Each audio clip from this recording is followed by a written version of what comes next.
Welcome back to NTM. It's time for all things real estate, brought to you courtesy of the Real Estate Board and a Commission of Strata Corporations, ensuring integrity and professionalism in the real estate industry. This morning, I'm joined by legal officer at the Real Estate Board and Commission of Strata Corporations, Jared Johnson, and our focus is the registration process for real estate professionals. Good morning to you, Jared. Hi, good morning, Tana. How are you? I'm doing okay. How are you? I'm quite fine. All right, so let's begin here. How can members of the public verify whether a real estate professional is properly registered and licensed? Right. So the Real Estate Board, which is the primary regulator of real estate business in Jamaica, is required as part and parcel of our regulatory mandate to maintain the public register of both real estate salesmen and real estate dealers. In the past, that is a register that persons would have to attend in our office in order to inspect at any time to verify whether a person they're dealing with is in fact registered or licensed. But now, with the advent of new technologies, the service is now available 24/7 online on our website at reb.gov.jm. On that website, there's a big button that you can't miss that says Search Public Register. And from there, you will be able to input the name of any person, purporting to be a real estate salesman or dealer. If it is that you have access to their salesman or dealer's number, you'll also be able to search by that. You'll also be able to see their registration and licensing status, whether or not they have been issued a license for the particular year in which you're dealing with them, as well as the areas in which they are qualified to practice, whether it be sales, rentals, leases, valuations, etc. So that way you can verify for yourself that these persons that you're interacting with are indeed certified by the regulator as competent and eligible to perform the services which they purport to provide. And in person, Jared, is it that real estate professionals also walk with something in particular, like an ID? Yes, they do. And so when a real estate salesman or a dealer is licensed for a particular year with the real estate board, which is it's a yearly exercise where they have their license renewed, which enables them to practice real estate business for that particular year. They are issued with a license, and they're also issued with what is known as a pocket license, which is it is almost like an ID. It functions as that portable sort of identification that shows their relevant information, their name, all of those other things, their salesman number or dealer number, the areas of practice. If they're a salesman that is associated with a particular dealer, it will mention that as well, so that there can be no doubt as to the identity of this particular person and their capacity in which they can serve you in real estate transactions. And on the flip side now, for persons out there who they're not registered, they don't have their pocket IDs that they're supposed to be walking with to show that they are licensed. So you're dealing with an unlicensed real estate professional. What are the risks there in dealing with one of those people? Right. So when you're dealing with unlicensed persons in this space, the very first and foremost concern for you as a person who is essentially giving them business with respect to your real estate transaction is that you do not have that assurance of the quality of work that they can provide. You don't have the assurance that they are competent in the various areas of real estate in which they are providing or purporting to provide a particular service. In particular, the fitness and propriety of the person that you're dealing with has not been tested by the regulator. There's no guarantee that this person is who they purport to say they are. There are a number of rigors that persons who come into the real estate industry have to contend with in order for them to be registered. They have to show the real estate board that they have the requisite qualifications, whether it be academic or otherwise. They also have to show that, they are a fit and proper person in that they don't have, these criminal antecedents. They don't have, certain things in their background which would tend to discredit them as a member of the profession. So when you're dealing with these persons, you are taking an enormous unnecessary risk And usually, persons are doing real estate transactions in the context of, let us say, sales, purchases of real estate. These are large, at least from an economic standpoint, as well as from a technical standpoint, transactions which require a certain deftness and skill level and competence. So dealing with these unregistered and unlicensed persons, you are taking a lot of risk. You'll be much better served with somebody who has been vetted by the regulator, Yeah. and who, according to the law, is entitled to practice real estate business based on their qualifications. Let's say, whoops, I forgot to check the website or ask for the ID. Is there anything else I should be looking out for in terms of red Right. flags that should Right. prevent me So from being scammed? right, and you see, there's a saying, there's an old adage that we all know. If something looks too good to be true, it probably is. Mm-hmm. And when I say too good to be true, I am talking about situations where you hop on social media one day and you see a post or an advertisement to say that there is a 4-bedroom, 5-bathroom townhouse that is being rented in a very sought after area for 50,000 Jamaican dollars a month. We're talking about something that just defies comprehension when it is that you look at it. Mm-hmm. Very often, if the deal is way too good to be true, that is a sign that perhaps this might be a scam. There are other things as well.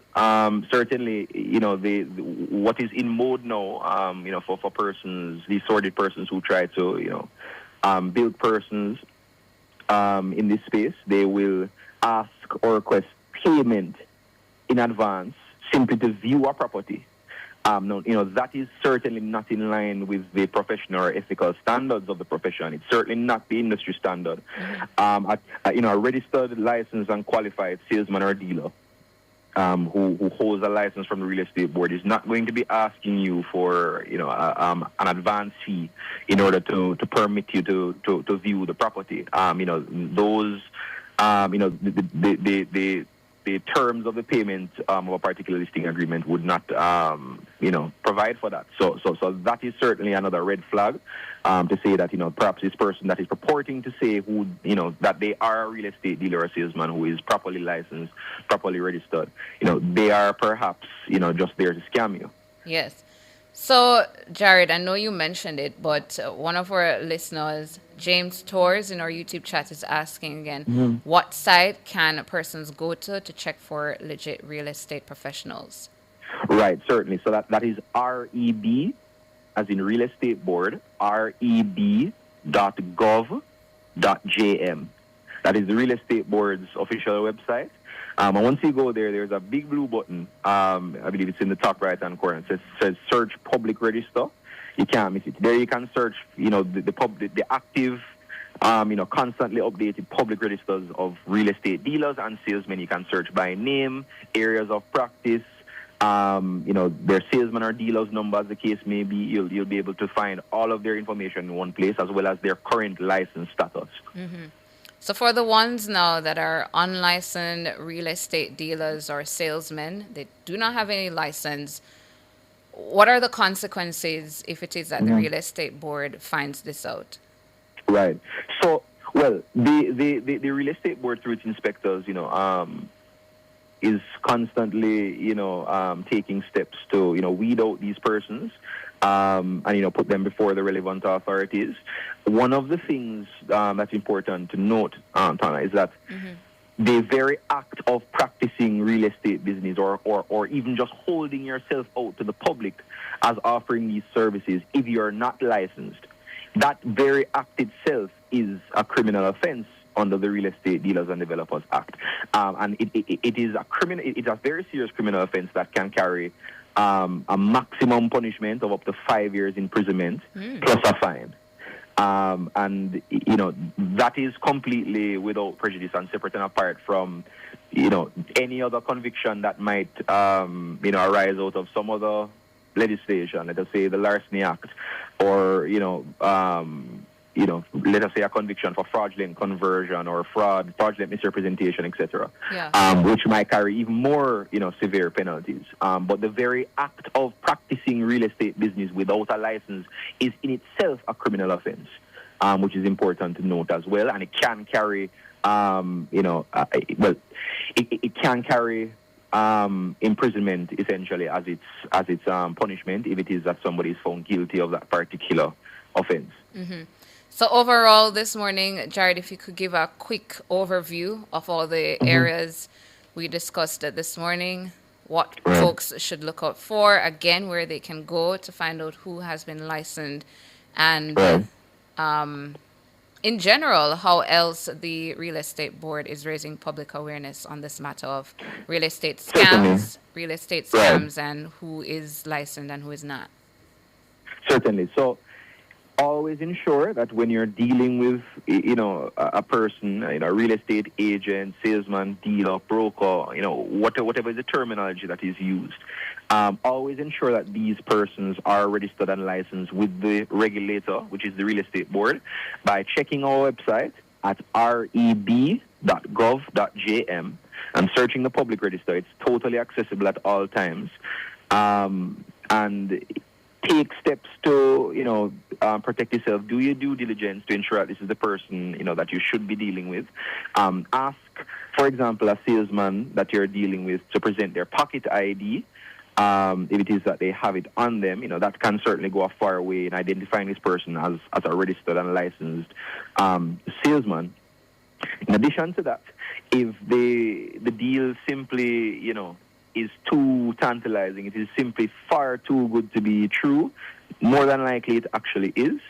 And in addition to that, note that if it is that you're going to take the risk of, giving business or essentially engaging persons who are not licensed to act in a particular capacity for you, you are taking a risk in respect of, possible faults in their competence, moral character, etc.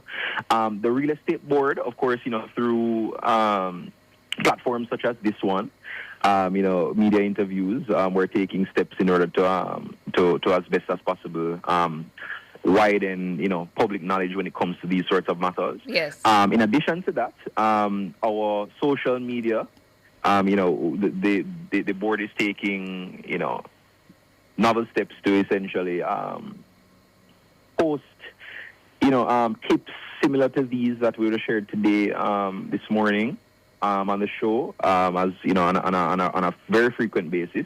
So we're on Instagram, all of those other platforms you can go and see. In addition to that, the board has, recently attended a number of conferences in order to raise public awareness. We recently just came back from the Jamaica Diaspora Conference, which was held in Montego Bay, as well as the NHT Home It Expo, which was actually held just this past weekend. And one of the main things that were dealt with there was this thing about how to avoid real estate scams and how to protect yourself. A final one of our YouTubers, again, Carlene Smith, Yeah. is asking who do you report to if the experience with a registered personnel was unwelcome? Oh, I see. So there are situations, for example, where somebody might have a complaint, whether it be with respect to breaches of the Principal Act or of the Code of Ethics, or they're dealing with a registered professional, somebody who is registered and licensed, but they probably fell short of a particular professional standard. Yes. That is the real estate board as well, as we are the regulator for those licensed individuals. So I would visit the website reb.gov.jm. You could also email us with a particular concern at info at reb.gov.jm. That is that's our general email line. Or you can visit our offices at 24 Trafalgar Road, Kingston 10 in New Kingston. And from there, you can speak with one of the real estate board inspectors who can provide you, with the relevant complaint form for you to document your complaint. Okay, And investigate from there. Because another YouTuber did ask, where's your office, sir? So. Oh, yes. So that is 24 Trafalgar Road, 24 Trafalgar Road, Kingston 10. Okay, and give us the email again. Info. Yes. info@reb.gov.gm. So info@reb.gov.gm. And a final one. Yes. Somebody's asking, so what are the sanctions then if it is established that a Mm-hmm. real estate professional was Mm-hmm. unprofessional? Right. So it is dependent on the particular infraction. However, the board does have particular powers of sanction. That is the accurate term with respect to even registered persons. So those registered salesmen or dealers who fall short of a particular standard, whether it be in the code of ethics, or the breach a particular portion of the Real Estate Dealers and Developers Act, the board can cancel their registration.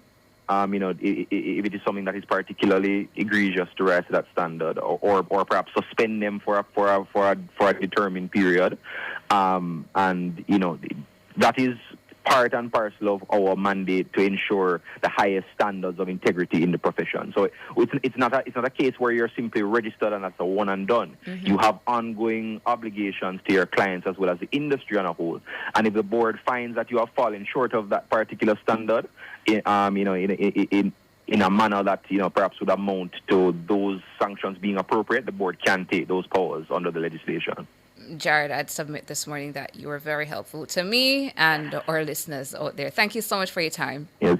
Thank you as well. All right, Tom. All right. Jared Johnson, legal officer there at the Real Estate Board, was focusing on this morning registration process for real estate professionals in the segment All Things Real Estate, brought to you courtesy of the Real Estate Board and the Commission of Strata Corporations, ensuring integrity and professionalism in the real estate industry.